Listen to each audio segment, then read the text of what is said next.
Hello, everyone. Welcome to our CRO AI webinar series hosted by SalesChoice. I'm Jen Yim. I'm the Senior Director of Product here at SalesChoice, and we bring three services powered by our AI platform to market. One is SalesInsights, which helps sales professionals with guided insights. There's Mood Insights, which connects frontline voices to leadership. And third is our AI and data services, where we design, build, and maintain AI models. Over the years, we've been hosting numerous experts and thought leaders on AI and revenue growth, and we've built a trove of podcasts, webinars, white papers, and more. And I invite you to saleschoice.com/resources to dive in. Today, I have with us Joe Deklic. Welcome, Joe. Could you give us a brief intro about yourself? Yes, absolutely. Thanks, Jen. I'm a CRO of a company called Security Compass, and ultimately, I'm probably atypical for those CROs that you've had in the role, largely because my career has kind of an interesting arc to it in the sense that I actually started in finance and operations. I ran a leasing company in Cisco Capital. I was a CFO. I ran operations at Rogers. I mean, the common thread in all of that for me was kind of the operational element, the sales activity, the reporting, the forecasting, all of those things, and deals. After Rogers, I really decided to focus on kind of where my passion was, and that was the sales side of things. And I've taken varying roles leading cybersecurity sales teams at companies like Checkpoint, Okta, and now as a CRO here at Security Compass. And the core, kind of the bane of my existence here as a CRO is really a lot of the data elements, a lot of the structure, a lot of the things that we really need to do our jobs and be more efficient. And that's an angle that I certainly bring to the sales side, as well as some of the creativity that comes with being a finance person. Awesome. And Joe, could you also give us a quick summary of Security Compass? Yeah, absolutely. Security Compass is we're not specifically a cybersecurity company. I kind of sneak that one in there every once in a while. But what we do is we secure code, right? So any company who's developing their own code wants obviously to protect that from any malware or bad actors that might be out there. Our product is actually something that the DevSecOps team would use to ensure that their code is locked down. We'll map it out to compliance. We'll map it out to any regulations out there in the world and any kind of known malware that they need to protect against. So as you're coding, you run it through our system. We'll tie into Jira, ServiceNow workflows. So the product coming out is an auditable, secure piece of software. Awesome. And I think I'll turn it over to our Dr. Cindy Gordon to start the conversation. Thanks, Jen. Joe, so good to see you. And thanks for the backdrop in terms of the creative zippiness between finance and nice to hear that you really have a passion for sales. And I'm not surprised, just given the pleasure that I've had of getting to know you over the last, I think, 10 years or maybe more now that I think about it. Oh, Cindy, we're getting old. It's a little longer than that. Oh, gosh. Well, you know what? We'll just all pretend. So for those of you that are here, I think Jen also mentioned, please put your questions into the Q&A. But what we're going to do is we're going to have kind of like a very casual conversation, talking a little bit about what's happening in terms of the market, in terms of shift in forecasting accuracy. Have a chance to hear from Joe on some of his insights in deploying predictive forecasting solutioning in his prior roles, but also his vision in terms of the future and the value that he sees and the imperative to really move forward in new ways of working. And that's all. We're going to tie a bow on at the end and get his perspective on some of his key insights and lessons learned. And then we're going to turn it over to you. And hopefully you're thinking ahead of the questions that you might have. So with that, let's get underway. Next slide, Jen. So Joe, I wanted to start off and, because with your finance background, you're right, you are in a very unique, mindset. And, there's nothing always more important in a CRO role. And are you going to make your number or not? And then reporting into the board. So what in your mind has really shifted in terms of sales forecasting? And we can go to the next slide, Jen, so Joe can respond. Thanks. Yeah, an interesting thing about forecasting is in as much as the technology improves, year after year, day after day, there's still a critical gut feel component that is needed for forecasting. However, where you run into challenges is when that is the only component. So I know when I started kind of in this world of forecasting, let's think in terms of a large, we'll call it Cisco. Heck, it was a small company when I started there, and we literally would build spreadsheets from 7 to 9 o'clock in the morning when our CEO would come in, and then we'd sit down and we'd tell him what our forecast could potentially look like over the course of the next week. And then he'd argue with us till noon until, our numbers demonstrated what his gut said. And it was always, it was always a challenge, right? And at the end of the week, when we didn't get to the number that his gut said it was, we had to build spreadsheets to try and back into the reasons why. It's like, well, we told you we weren't going to get there. You thought we were. Sometimes you just can't argue with the data, but sometimes it's even more difficult to argue with someone's gut feelings. So a lot of forecasting really was driven by people's instincts back in the early days. And as tools developed and the visibility in around the data and the opportunities grew, people would compensate for that, right? We'd build a sales funnel and people would look at different stages of the funnel, and the argument would arise in terms of whether it was stage 1 in the funnel or stage 3 or 3 and 4, 4 and 6. And everybody's funnel is a little bit different. 7-stage funnels, 4-stage funnels, all of those things. So the focus actually shifts away from, is it a solid deal? Are we doing all the right things to, are we looking at this properly in the tool? And then we end up with, challenges in around data as we get into literally hundreds of customers, hundreds of opportunities. Is the same opportunity in there twice with subsidiaries of larger companies? You get into multinationals, is the parent forecasting the same thing? So data quality became an incredible challenge for us as we went through. And, it kind of grew to become this monster, if you will, that you couldn't control with your feelings anymore. And it was even difficult to control with the data because you weren't always sure of whether or not the data was trustable. So forecasting, as the technology grew, almost became more difficult.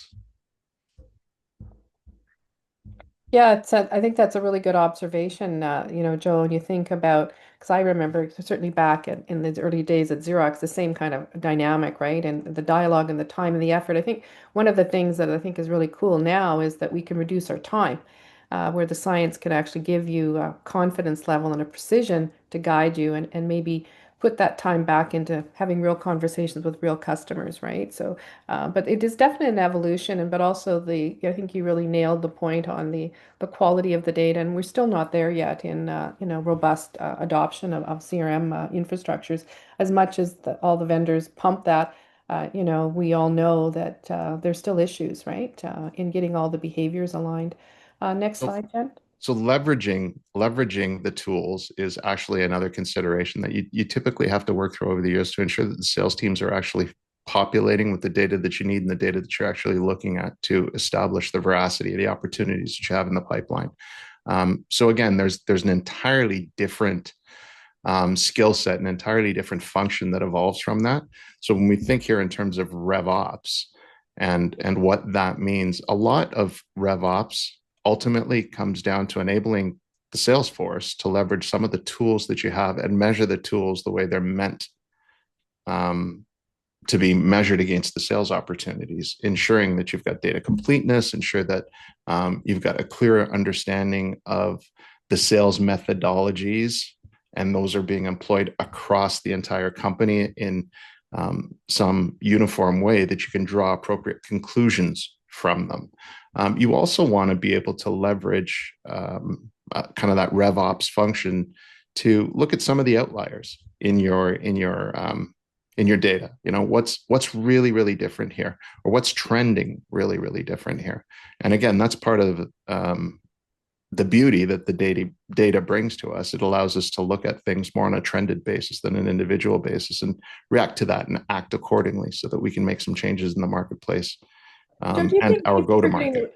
do you think we're getting the right balance as well? You look at, obviously the science and the accumulation of data and all the triggers but do you think we're balancing enough the relationship context with the science and is what's your intuition there?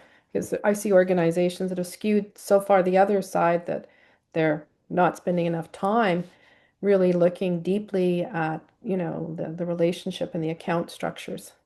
Oh, that's a brilliant call out, Cindy. I mean, I've seen it in multiple sales teams I've worked with where, you know, I may actually personally over rotate towards the data because I'll come in and it's just in a state that isn't really manageable.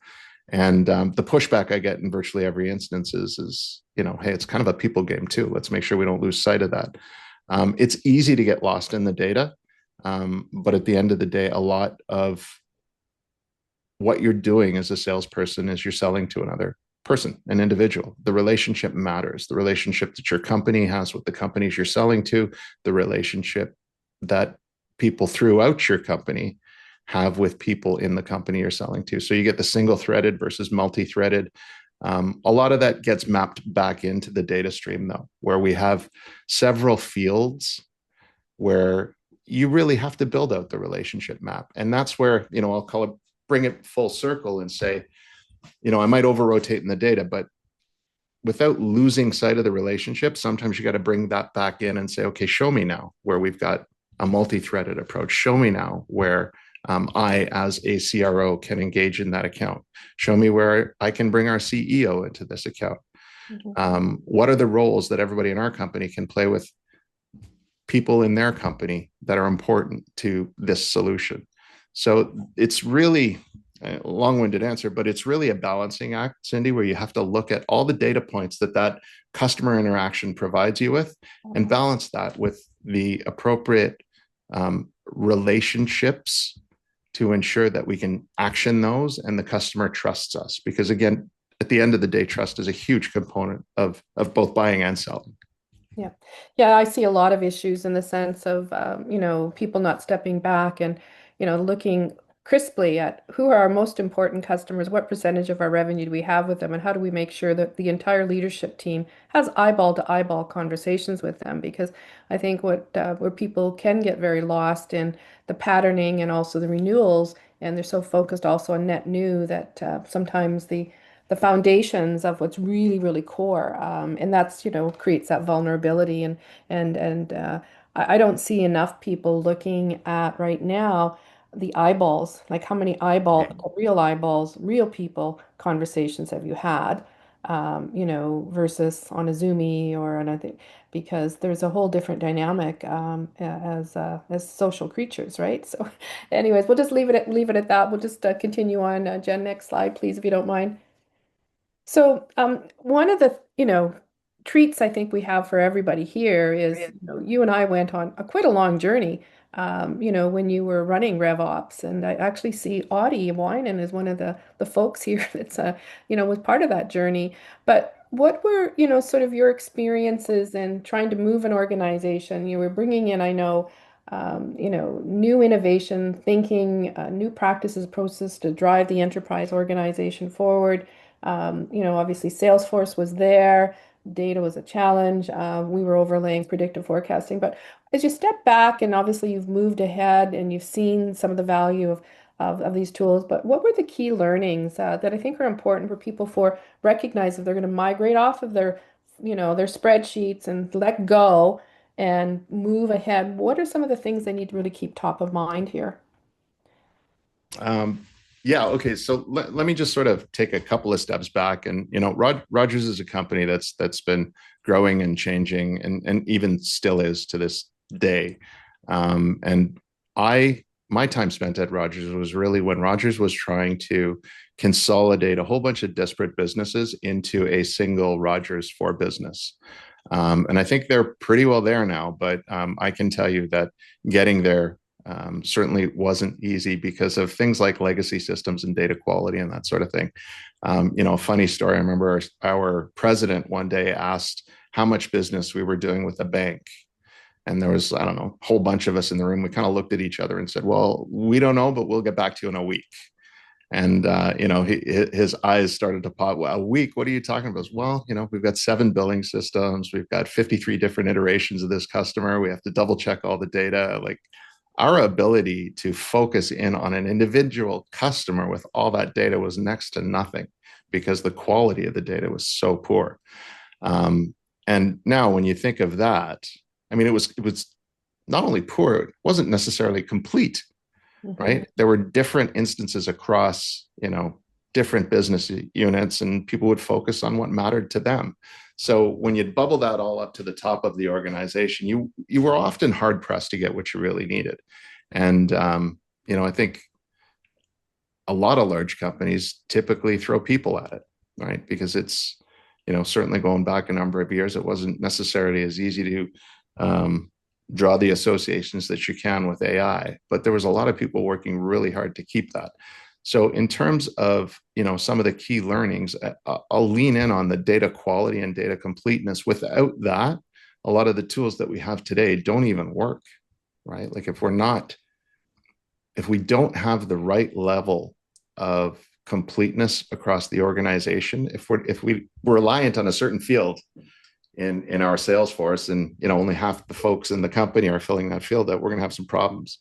So the journey at Rogers again was very largely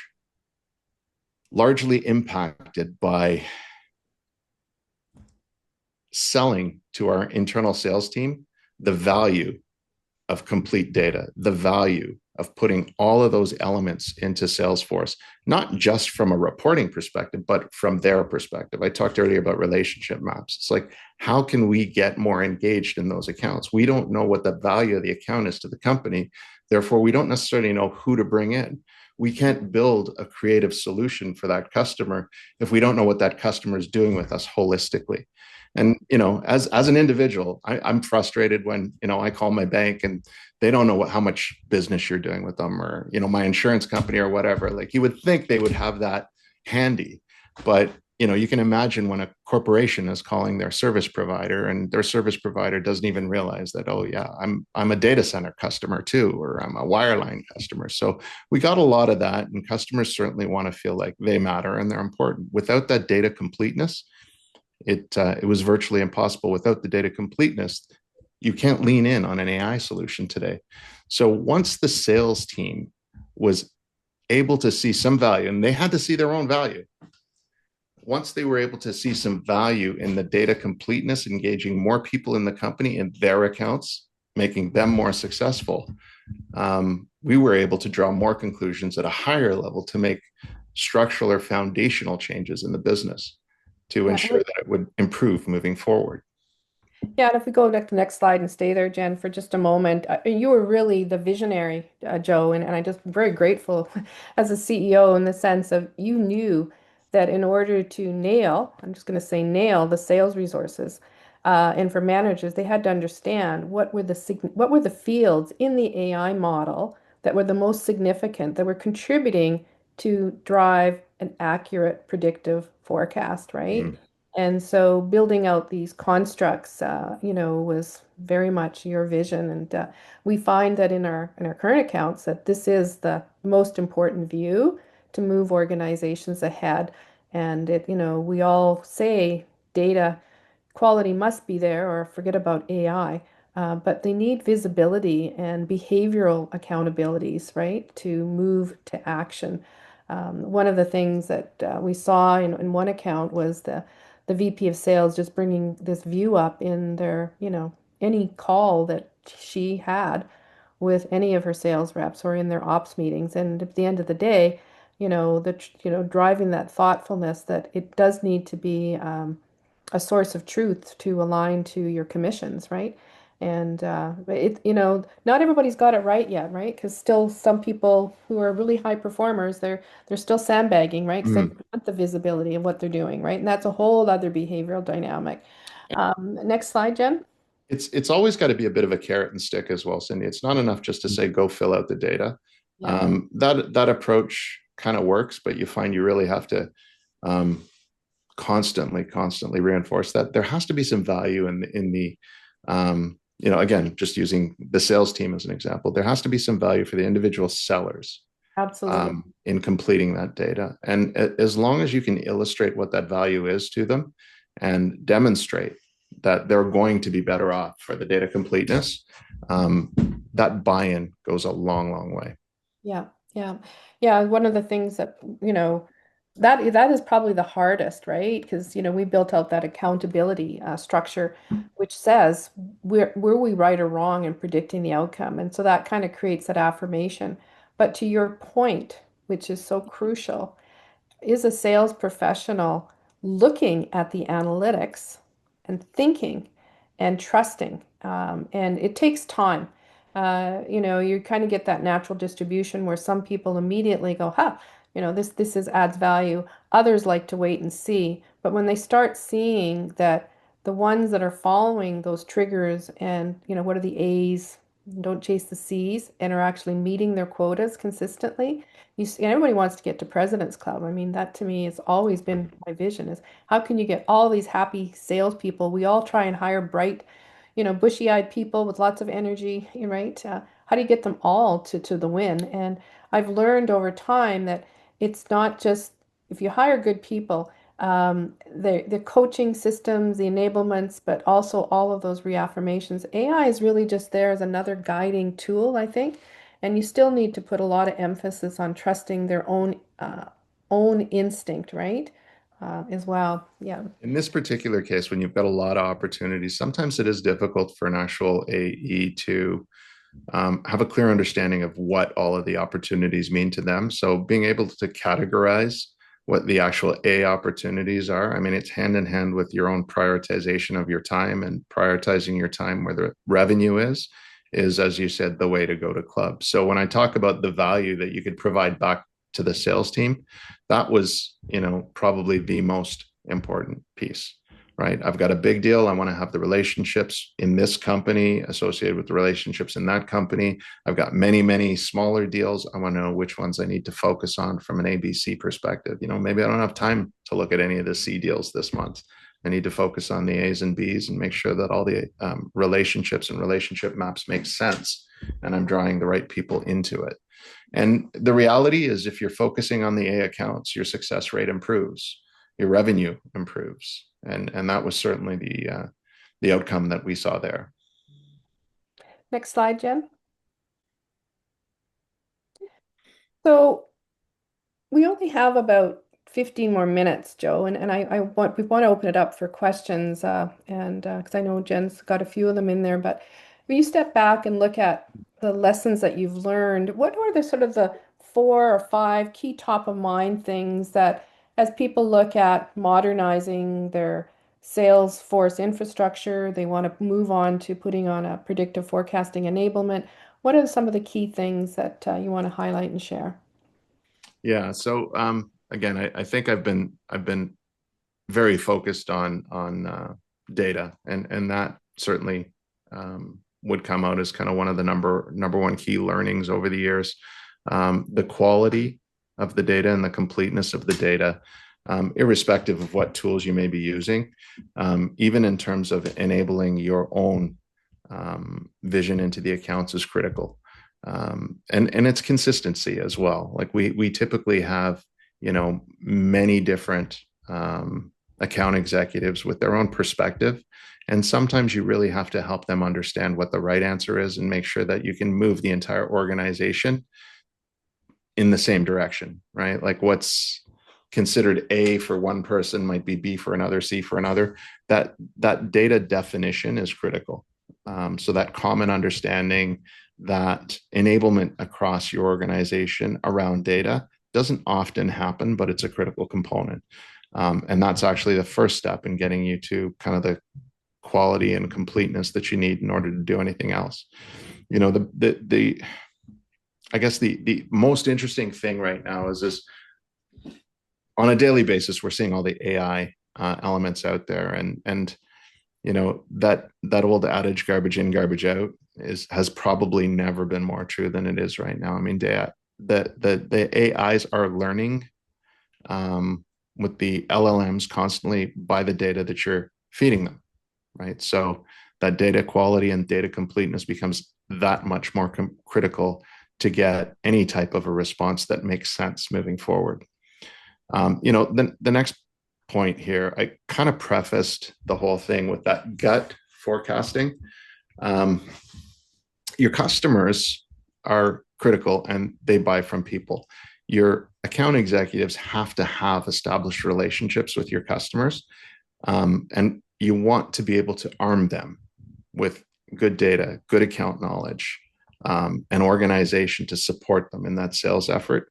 And it's really that sort of gut science, knowledge, data component, when combined, is going to give you the most powerful view of your forecast. The data may show you that this deal is coming in, but not knowing the actual players in the customer, not having broader based relationships in the customer environment sometimes changes all of that. If you've got a mechanism and you've got kind of that trust structure working in your company, if you've got some view of behavioral analytics, if I'm having a bad day, it changes everything. That's where you get into this sort of art and science that we talk about, right? I'm going to look at the data. There's always going to be that human element of judgment at the senior execs, even at the sales leadership level, and that's an important component too. You want to understand how much of that is in the forecast that's bubbling up to the CRO, CEO level of your company. I'm going to move to number 4 here before experts in AI. Like, everybody thinks they're an expert until they meet one. It's kind of funny, but the whole world of AI is moving so quickly. The whole concept of the underlying data requirements is one that's critical, again, to getting that information correct. Cindy, when you guys came in and you were looking at some of the data we were working with, we actually didn't know what we didn't know. Right. And it wasn't until you were actually able to point things out to us and say, hey, this doesn't make sense, or you really need to focus on some of these elements here, because here are some of the downstream impacts of the way you're doing it. And it's that kind of an expertise that really changes the outcome significantly and changes our behaviors in terms of how we're going to roll it out in our own organization. So having that expertise and being able to work with experts oftentimes will really change the trajectory of what you're doing, not necessarily the solution, the entire trajectory of what you're doing and how you're going to implement it. So it was a very interesting lesson for us at the time, right? Some of the things we thought we were doing right didn't necessarily make sense, but we were able to pivot and, in the end, come out with something that was really responsible. If I jump into that one, it was knowledge, knowing that foundationally all the data components were correct and the data was complete, and we had the participation, the vast majority of the Salesforce, such that it was statistically relevant at the president's level, to look at these things. You could actually trust some of the outcomes. And when you measure the outcomes against the actual performance and you're getting really, really tight correlations, you can then go back and look at some of the exceptions. Why didn't this happen? You can adjust your business for some of the gaps. It's not a question of testing the AI. It's like, okay, well, we thought we would do 90% of our number this year based on the data and what we're predicting here. We didn't. We did 75% of our forecast. So what's the other 15? You can actually focus on a couple of accounts and say, oh, well, we didn't have the relationships in this account, or this person left, or we were single threaded. And again, those are areas that you can actually make a conscious effort to improve upon, right? So once you get over that baseline of data as table stakes, you can place your bets where it really is going to drive some important value. Thanks, Joe. So much rich insights, right? You kind of step back and you think, like obviously the table stakes are there of the data, but the robustness in being able to uplift and think beyond and to have deeper conversations, right, is really, and I'm really glad that you reinforce the importance of human in the loop, which, I think these days it's even more of an imperative to really ensure that we're doing the right things. And, there is a lot of sound going on around the whole AI industry as well, which, it's always an interesting topic for both of us. So Jen, I know we're probably getting close here, but are there specific questions that you've got so we can let the audience, maybe whatever the questions that you can see in the funnel for Joe? Mhm. Yeah, so one is I'm getting a lot of friction against modernization in my organization. How would you frame the risks of staying on spreadsheets? I'll fall back on my faithful data here, right? Like the spreadsheets are, the source of the spreadsheets. If we're talking about Tableau pulling from your existing systems and that sort of thing, you're going to have a very elegant spreadsheet, but then the completeness of that data might not necessarily be there, and you won't know that. It's the auditability of the spreadsheets that I really struggle with. As your organizations grow and the speed of business increases, data completeness, the auditability of it, what do you do when you're wrong, areas of focus, what are you missing? Those are all some real challenges that come out. You end up changing your spreadsheet on the fly consistently. And again, with data, you need to be able to trend some things. If I'm changing my spreadsheet every week based on someone's whim, I'm going to end up with this scary monster. I'm going to have no historical basis for it. And, I'm actually talking right now to the spreadsheets we used to use at Cisco back in the day. Like I had to get new computers because the spreadsheets grew too complex. Then I needed a team because the spreadsheets got too complicated for me. There's a lot of risk associated with that. I mean, there's systems in place that do things really well and very, very much so on a consistent basis. There's a reason these big databases have been around for as long as they have. So spreadsheets are good for certain things, the analytics, not necessarily the data management. Yeah. And I just do a quick build. I think on terms of that question, you really need executive sponsorship and leadership communication on the imperative and the reasons why you're centralizing to a more robust, shareable infrastructure as a strategic asset. And if you don't have those alignment messages and corporate communication and support systems, and also being clear when people aren't moving off, I mean, you have to really have a focused execution, modernization plan to migrate, right? It's heavy lifting and it's more than just words, right? So, lonely change agents without executive sponsorship is a very vulnerable place to be in, right? Because you can't move the ship forward. Jen, other questions? Okay, next is what carrots have worked best for you to drive behavior changes in reps? Does it just come down to compensation? Um, carrots were always tougher. That like it was really easy to pull the sticks out and just beat people down and say we're not going to pay you for what's not in there. But the carrots tended to be the organizational engagement. It was, I harped on relationship maps and the ability to bring people from the senior levels of your organization into your sales opportunity.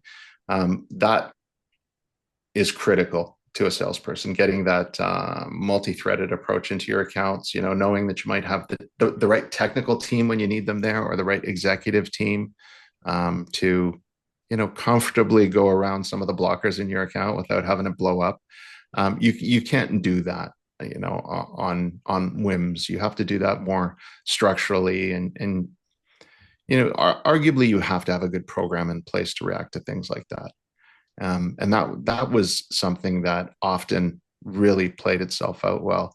The other thing, in terms of a carrot, was by showing people where they could spend their time to drive the greatest reward.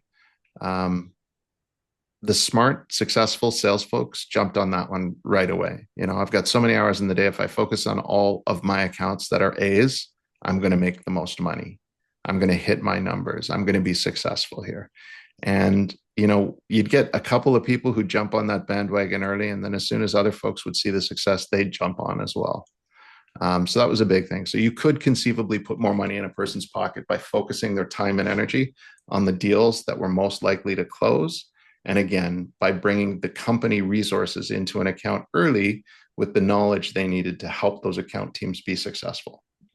Yeah, it's amazing how results and facts will move people forward, right? When they see, other individuals achieving their quotas, but also there is an inherent instinct in sales professionals. We all want to win, right? And it's the old aspect of leading and then following and communicating. It's good to be in the parade, right? And getting to the goal line. Thanks, Joe. Jen, are there any There's other also the questions? competitive element, right? Like Yes, as soon as you absolutely. gamify it and say, "Hey, I'm Absolutely. forecasting better than everybody else," they kind of like that one too. Yeah, yeah, for sure. Jen, how are we doing on other questions? Just last one is what KPIs have you used to drive the most meaningful alignment changes? Well, it's interesting. I like that question actually. One of the things we did do is we actually had a KPI around data completeness for some of the sales leaders, right? There were certain fields that we were looking at that were very impactful for the deals. Other ones were more informational. So, again, I mentioned earlier that if it matters to people, you can sort of move the needle. If it doesn't so much and it just becomes kind of a reporting requirement, it's really difficult to get them on board. So in those situations, having guidelines associated with the data, here's your KPI, you have to have this done, you have to have it ready. And then the other thing that we threw out there was really forecast accuracy, and that was part of everyone's KPIs. On the forecast accuracy front, it was plus or minus 10%. As soon as they realized that you've put in place a tool and a structure that'll help them get there better, it's suddenly impacting their performance, their pocketbook. So they would definitely lean into that and move in that direction. Great. Thanks, Joe. Mhm. Jen? No, I think Joe, you might have a cat that's also really focused on KPIs. Terrible forecaster, this guy, though, I gotta tell you. Yeah. Yeah, actually, Cindy, if you wanna cover over this slide. Sure. Well, first of all, I want to say thank you very much, Joe, and for everybody that came. Really appreciate your insight. This is just a quick little soundbite that obviously we specialize in AI enablements with predictive forecasting. We've also been adding in how sales professionals feel, because our new use case is that the correlation of happier sales professionals actually sell more and win more. So bringing in another attribution there, but we've been able to move organizations to over 91% forecasting accuracy. And you think about that, that's at the top of the funnel.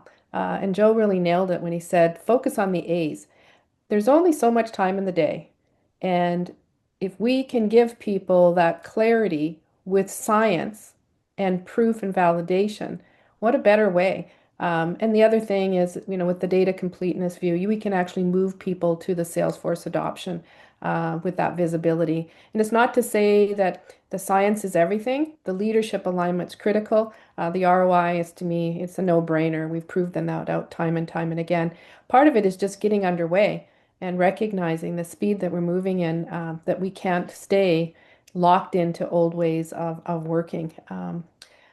Thanks, Joe. Jen, Mhm. over to you.